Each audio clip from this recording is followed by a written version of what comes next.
قوم کو یہ ضرور بتا دیں کہ فون چاہے وہ کوئی بھی تھا، اس فون کے اوپر کیا بات ہوتی رہی اور کیا شواہد آپ کے پاس موجود ہے جس سے یہ پتہ لگایا جا سکے کہ کس نمبر سے کال آتی تھی، کس نمبر پہ جاتی تھی۔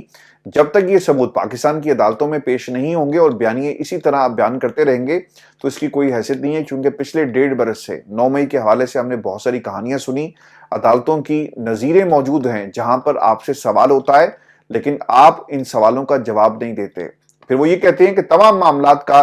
جو کھرا ہے وہ عمران خان کو جائے گا، جو کہ عمران خان کو نظر آ رہا ہے۔ جنرل فیض اور عمران خان خود کو ناقابل تسخیر تصور کرتے تھے۔ جنرل فیض سے، عمران خان سے متعلق سب سے ویل انفارمڈ آدمی کوئی نہیں ہے، اور اگر وہ سب بول دیتے ہیں تو عمران خان کا بچنا مشکل ہو جائے گا۔ مجھے خواجہ آصف صاحب کے اوپر ترس آتا ہے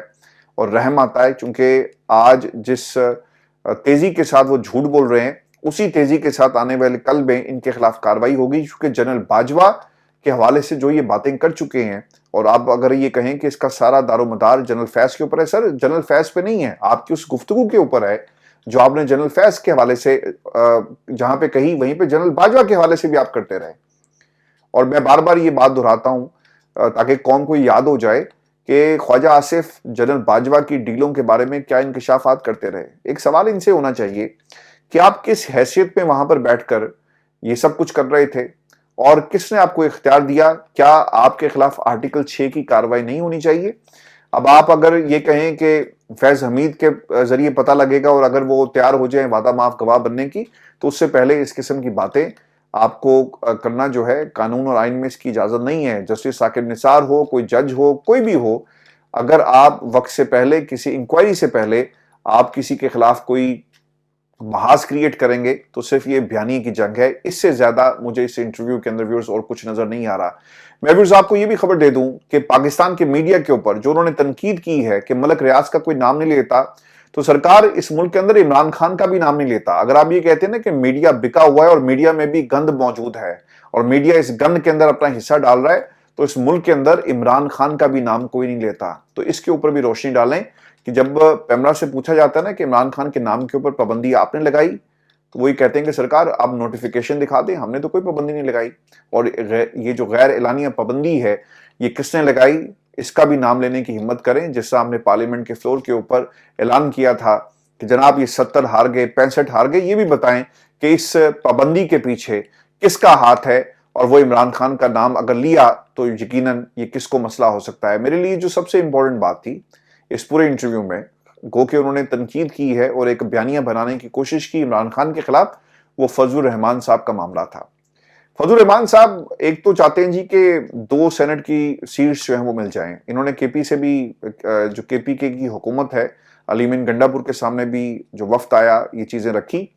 اور اس کے ساتھ ساتھ وہی چاہتے ہیں کہ گورنرشپ اگر کے پی کی مل گئی تو پھر ہماری چاندی ہے۔ اب خبر یہ آ رہی ہے ویورز کے خواجہ آصف نے بھی اسے کنفرم کیا کہ پاکستان پیپلز پارٹی شاید مان جائے اور انہیں گورنرشپ جو ہے وہ دے دی جائے گی۔ اگر نواز شریف صاحب اس پہ راضی ہو گئے تو پھر آصف علی زرداری صاحب کو منانا، اور اوبیسلی جو خود چل کر گئے اور یہ سوال ان کے سامنے رکھا گیا، تو یقیناً معاملات ان کے حل ہو جائیں گے، اور فضل الرحمان کے اوپر ان تمام باتوں کے بعد جو ہے وہ ریلائے جو ہے ویورز نہیں کیا جا سکتا۔ اور ویورز آپ کو یہ بھی خبر دیں کہ ایک دعویٰ یہ کیا جا رہا ہے کہ اپوزیشن سے مذاکرات کے معاملات میں پاکستان مسلم لیگ نون کی 3 اہم شخصیات جو ہیں وہ اس وقت مکمل طور پر ایکٹیو ہیں۔ ایک تو نواز شریف صاحب ہیں، رانا ثناء اللہ، اور پھر شہباز شریف صاحب کا نام لیا جا رہا ہے۔ نواز شریف رانا ثناء اللہ کے ذریعے پیغام رسانی کر رہے ہیں، جبکہ وزیر اعظم شہباز شریف کو بھی جو بات چیت ہوتی ہے اس سے مکمل طور پہ آگاہ کیا جاتا ہے۔ اور اس کے علاوہ اپوزیشن سے مذاکرات سے انکار کرنے والی اکثریتی جو نون لیگی قیادت ہے وہ ان تمام معاملات سے لا علم ہے، یعنی انہیں جان بوجھ کر اس سے دور رکھا گیا۔ اگر آپ خواجہ آصف سے پوچھیں تو وہ یہ کہتے ہیں کہ مجھے نہیں پتا اور میں اس کمیٹی میں شامل نہیں ہوں، یعنی کہیں نہ کہیں یہ بات ہو رہی ہے۔ اور پاکستان مسلم لیگ نون کی جتنی بھی قیادت ہے، آپ کسی سے سوال کر لیں ان مذاکرات کے حوالے سے تو وہ بالکل لا علم نظر آئیں گے، یا پھر وہ عمران خان پر تنقید کرتے ہیں۔ اور جب بھی سوال ہوا تو وہ کہتے ہیں کہ ہمیں نہیں پتا، رانا ثناء اللہ صاحب اس کا بہتر جواب دے سکتے ہیں۔ رانا ثناء اللہ محمود خان اچکزئی اور فضل الرحمان اور دیگر اپوزیشن رہنماؤں سے مکمل طور پہ رابطے میں ہیں، اور انہوں نے آج ایک بیان کے اندر اسے خود بھی کنفرم کر دیا۔ پہلے تو ذرائع سے خبریں آ رہی تھی، لیکن اب پتہ یہ چل رہا ہے کہ یہ باقاعدہ طور پہ محمود خان اچکزئی سے ملتے رہے، گفتگو ہوتی رہی، اور پھر یہ جا کر جو بھی گفتگو ہوتی ہے یہ نواز شریف صاحب کو بتاتے ہیں, 101 ملاقاتیں ہوتی ہیں اور آئندہ کا لائے عمل طے کیا جاتا ہے. اب یہ مذاکرات کے نام کے اوپر کیا فیوچر کی کوئی پلاننگ کر رہے ہیں یا پاکستان کی اسٹیبلشمنٹ کو بتانا چاہتے ہیں کہ جناب ہم بھی راستے جو ہیں وہ اپنے اوپن رکھیں گے اور ہمارے پاس بھی آپشن ہونے چاہیے, اسی طرح جس طرح مستقبل قریب کی پاکستان پیپلز پارٹی اگر پلاننگ کر سکتی ہے, جس طرح انہوں نے کہا کہ گرینڈ ڈائیلاگ ہونا چاہیے. یوسفزئی گیلانی صاحب کا یہ بیان آیا 2 روز پہلے, میں نے آپ کے سامنے یہ تمام حقائق بھی رکھے کہ مستقبل قریب کی پلاننگ اگر یہ کر رہے ہیں تو ہمیں بھی کرنی چاہیے. اور پھر انہوں نے یہ چیک بھی کیا اپنے ذرائع سے کہ کیا کہیں واقعی اعظم سواتی کے ذریعے, علی امین گنڈاپور کے ذریعے پاکستان کی اسٹیبلشمنٹ جو ہے وہ عمران خان سے کہیں رابطے میں تو نہیں آ گئی. اب یہ وہ خطرات ہیں جو باؤجی کو ہیں, لیکن اس کے ساتھ ساتھ معیشت کیسے سنبھلے گی اس کا ان کے پاس جواب نہیں ہے. لیکن مجھے لگتا یہ ہے کہ جب سے اعظم سواتی اور دیگر لوگوں نے جو ملاقاتیں کی, اور ویورز آپ کو یاد ہوگا کہ ماضی میں پشاور میں ایک ملاقات ہوئی تھی جس میں علی امین گنڈاپور گئے اور انہوں نے کہا کہ جناب صوبے کے حالات کے حوالے سے ملاقات ہوئی ہے, لیکن اسے تنقید کا نشانہ بنایا گیا اور کہیں نہ کہیں ایک خوف ضرور ہے, انسیکیورٹیز ضرور ہیں پاکستان کی اسٹیبلشمنٹ کو لے کر باؤجی کے پاس کہ اگر ہمیں یہ نواز سکتے ہیں اور نواز کو نوازنے کے بعد کرسی پر بٹھایا جا سکتا ہے, اس کے بھائی کو بٹھایا جا سکتا ہے, اس کی بیٹی کو بٹھایا جا سکتا ہے, تو یہ وقت آنے پر ہمیں اس کرسی سے اٹھا بھی سکتے ہیں. کیا اعظم سواتی اور عمران خان کے اسٹیبلشمنٹ سے رابطے کے بعد نواز شریف کے کہا جائے کہ وہ چکنے ہو گئے؟ تو ویورز یہ بالکل بھی غلط نہیں ہے. اس کے بعد رانا ثناء اللہ نے ایک انٹرویو دیا اور وہ یہ کہتے ہیں کہ محمود خان اچکزئی سے ہماری بات ہوتی رہتی ہے اور ہم ملتے رہتے ہیں اور آئندہ بھی ان ملاقاتوں کا جو سلسلہ ہے یہ جاری رہے گا. نواز شریف سیاسی جماعتوں کے مذاکرات کے حامی ہیں, لیکن انہوں نے کبھی نہیں یہ کہا کہ پاکستان تحریک انصاف کو نکال کر ہم بات چیت کریں گے. اگر آپ 2 روز پہلے کے ان کے اندرونی اجلاس کی کہانی کو ذرا جو رپورٹ ہوئی ہے پبلکلی پاکستان کے میڈیا کے اوپر, اس میں مریم اور باؤجی سے جو خبریں منسوب کر کے چلائی گئی کہ انہوں نے باقاعدہ طور پہ انکار کیا کہ عمران خان سے مذاکرات نہیں ہوں گے. لیکن ویورز پاکستان مسلم لیگ نون جو ہے وہ گیم کر رہی ہے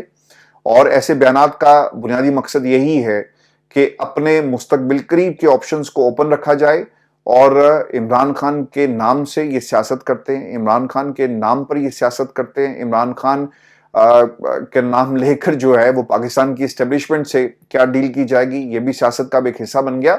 تو عمران خان وہ برانڈ ہے جس کے نہ ہونے سے ان کی سیاست بھی آج مکمل نہیں ہو رہی. اگر عمران خان ان کی اپوزیشن میں نہیں ہوگا تو پاکستان میں سر پھر اپوزیشن ختم ہو جائے گی. پاکستان پیپلز پارٹی نون لیگ اکٹھے ہو کر اس وقت حکومت کے اندر ہیں, تو اسی لیے ان کی سیاست عمران خان کے بغیر بالکل نامکمل ہے. محمود خان اچکزئی کے حوالے سے 2014 کا ذکر کیا ہے رانا ثناء اللہ صاحب نے کہ وہ ایک پرانے سیاستدان ہیں, ہمارے مہربان ہیں, ہم مل کر تمام سیاسی جماعتوں کو ایک ٹیبل پر بٹھانا چاہتے ہیں اور پاکستان کی اسٹیبلشمنٹ کو بھی اس میں کوئی اعتراض نہیں ہوگا کیونکہ ملک نہیں چل رہا. جو معیشت ہے جس کے اوپر پاکستان کی اسٹیبلشمنٹ پریشان ہے اور شہباز حکومت کے اوپر بہت زیادہ دباؤ ہے. یہ ایک خبر اسی کے ساتھ جڑی ہوئی ہے کہ چینی وزیر اعظم اگلے ماہ پاکستان کا دورہ کر رہے ہیں. یہ 3 روزہ دورہ ہوگا جی, اور 11 سال کے بعد کوئی چینی وزیر اعظم پاکستان آ رہا ہے. اور اس کی اہمیت اس لیے بھی زیادہ ہے کیونکہ اگر چین آ کر ان کا وزیر اعظم یہاں پہ اعلان کرتا ہے کہ قرضے کو ہم رول اوور کر رہے ہیں تو حکومت کو ایک سکھ کا سانس ملے گا. اور اس کے ساتھ ساتھ پاکستان تحریک انصاف کے خلاف کارروائیاں بھی تیز ہو جائیں گی, یاد رکھیے گا, کیونکہ معیشت ایک ایسی چیز ہے جس کے اوپر اگر آپ کی پرفارمنس نہیں ہے اور آپ صرف پاکستان تحریک انصاف کے خلاف کارروائیاں کر کے بیانیاں بنائیں گے تو کب تک یہ بیانیاں بنے گا. لیکن اگر ادھر سے پیسہ آ گیا تو obviously ان کو ایک ایشورٹی مل جائے گی شہباز حکومت کو کہ وہ مزید کام کر سکتے ہیں. اور پاکستان کی اسٹیبلشمنٹ کو یہی ایشورٹی چاہیے کہ معیشت کو ٹھیک کر دو, قرضہ لے کر آؤ. پاکستان کے پاس قرضہ آ گیا, پیسہ آ گیا یا قسطیں رول اوور ہوگی تو جو پہیہ ہے وہ چلے گا. کیونکہ میں نے آپ کو کل بھی بتایا تھا کہ 14 ارب ڈالر اگر آپ کے پاس پڑے اور 12 ارب ڈالر آپ نے دینا ہے تو پھر ملک کا کیسے چلے گا؟ 2 ارب سے تو نہیں چل سکتا. تو اسی لیے بار بار کہا جا رہا ہے کہ اسے رول اوور جو ہے وہ کروا دیا جائے. میں آپ کو ویور سے ایک خبر جاتے جاتے یہ بھی دے دوں, اور نون لیگ پوری کوشش کر رہی ہے کہ یہ جو استعفیٰ ہے اسے ریورس کروایا جائے. اور یہ اختر مینگل صاحب کا استعفیٰ ہے, یہ ماضی کے ان کے اتحادی ہیں بی این پی کے سربراہ اختر مینگل صاحب, اور انہوں نے قومی اسمبلی کی رکنیت سے استعفیٰ دے دیا ہے. ان کی 2 باتیں بڑی امپورٹنٹ تھی. پہلی چیز جو انہوں نے کہی کہ اپنے لوگوں کے لیے کچھ نہیں کر سکا اور میں آج استعفیٰ دے رہا ہوں. پھر وہ یہ بھی کہتے ہیں کہ یہ بات میں نے کسی کو نہیں بتائی، لیکن آج بھی اس پریس کانفرنس میں یہ بات بتا رہا ہوں۔ کچھ نہیں کر سکا اپنے لوگوں کے لیے، بلوچستان کے حالات دیکھ کر فیصلہ کر کے آیا تھا۔ میں ریاست، صدر اور وزیر اعظم پر عدم اعتماد کا اعلان کرتا ہوں۔ اب یہ باقاعدہ طور پہ ماضی کے پاکستان مسلم لیگ نون کے اتحادی، انہوں نے اس حکومت کے اوپر، آصف علی زرداری کے اوپر، شہباز شریف کے اوپر اور پوری ریاست کے اوپر عدم اعتماد کر دیا۔ جب آپ ریاست کرتے ہیں نا تو اس کا مطلب پاکستان کی اسٹیبلشمنٹ ہے، یعنی اسٹیبلشمنٹ کے اوپر بھی عدم اعتماد کا اعلان کیا گیا، اور وہ یہ کہتے ہیں کہ پورے نظام پر عدم اعتماد کرتا ہوں، چونکہ جو کچھ بلوچستان میں ہو رہا ہے یہ اس کی بیسز ہیں جس کے اوپر یہ عدم اعتماد کا اعلان کیا گیا۔ اختر مینگل یہ بھی کہتے ہیں کہ بلوچستان کے معاملے پر لوگوں کی دلچسپی نہیں، میں اپنے لوگوں کے لیے کچھ نہیں کر سکا۔ جب بھی اس مسئلے پر بات کروں تو بلیک آؤٹ کر دیا جاتا ہے۔ ملک میں صرف نام کی حکومت رہ گئی، اس سیاست سے بہتر ہے کہ میں پکوڑوں کی دکان لگا لوں۔ 65,000 ووٹرز مجھ سے ناراض ہو گئے، ان سے معافی مانگتا ہوں، اور انہوں نے اپنا یہ جو استعفیٰ ہے اسے جمع کروا دیا۔ خواجہ سعد رفیق صاحب نے بات کہی ہے جی کہ ہمارے یہ ماضی کے اتحادی ہیں، لہٰذا انہیں منانے کی کوشش کرنی چاہیے اور وجہ جانی جائے کہ انہوں نے استعفیٰ کیوں دیا۔ سر وجہ وہ بتا رہے ہیں کہ انہوں نے استعفیٰ کیوں دیا۔ عرفان صدیقی صاحب انہیں راستے میں ملے اور انہوں نے کہا کہ آپ کی ملاقات شہباز شریف صاحب سے کرواتے ہیں، تو انہوں نے شہباز شریف صاحب کو رکھا ہوا ہے اور شہباز شریف صاحب لالی پاپ دیتے ہیں۔ اختر مینگل کا استعفیٰ نا بلوچستان کے لیے ایک بہت بڑی بات ہے، اس حکومت کے لیے بلوچستان سے، چونکہ لوگ پہلے ہی کہہ رہے تھے کہ بندوق سے اس مسئلے کا حل نہیں ہوگا، دہشت گردوں کے خلاف کارروائی ہونی چاہیے، لیکن وہاں کے لوگ سارے کے سارے تو دہشت گرد نہیں ہو سکتے نا۔ پورا صوبہ ہے، احتجاج کرتا ہے اپنے حقوق کے لیے، انہیں ان کا حق ملنا چاہیے، تعلیم وہاں کے لوگوں کو ملے، روزگار ملے، وہاں کے جو آپ کے ان کے ریسورسز ہیں اس میں بلوچستان کا حصہ رکھا جائے، محرومیوں سے بچایا جائے، تو پاکستان کے اس صوبے کے حالات بہتر ہو سکتے ہیں۔ یہی چیزیں چاہیے نا، شعور آئے گا تعلیم سے، لیکن شعور آپ تعلیم اگر نہیں دیں گے تو شعور کیسے آئے گا؟ صرف لوگ بندوق اٹھائیں گے، اور وہاں پر جو کلعدم تنظیمیں ہیں جو پاکستان کے حوالے سے کے خلاف کام کر رہی ہیں وہ ایکٹیو آلریڈی ہیں، تو ایسے لوگ جو بے روزگار ہیں وہ کس طرف جائیں گے؟ انہیں قومیت کے نام پر، انہیں صوبائیت کے نام کے اوپر استعمال کیا جائے گا، باہر سے پیسہ آتا ہے وہ استعمال ہوتے ہیں۔ تو اس چیز کو روکنے کے لیے وہاں کے لوگوں کو امپاور کرنا سر بہت ضروری ہے۔ اگر بلوچستان جو کچھ پنجاب کے حالات ہیں، جو کچھ لاہور میں عام پاکستانی کو ملتا ہے، اگر وہ بلوچستان میں بھی لوگوں کو ملنا شروع ہو جائے تو کوئی اپنے حقوق کے لیے سڑکوں پر نہیں آئے گا۔ اور اگر گوادر پوری طرح یہ پورٹ ایکٹیو ہو جائے تو ہم بہت ساری دنیا کی بڑی بڑی پورٹس کو، دبئی کو بہت پیچھے چھوڑ دیں گے، لیکن کبھی کسی نے اس حوالے سے خیال ہی نہیں کیا۔ سی پیک بند ہو جاتا ہے، کبھی کھل جاتا ہے، کبھی ہمیں خیرات میں ہمارے قرضے کو رول اوور کر دیا جاتا ہے۔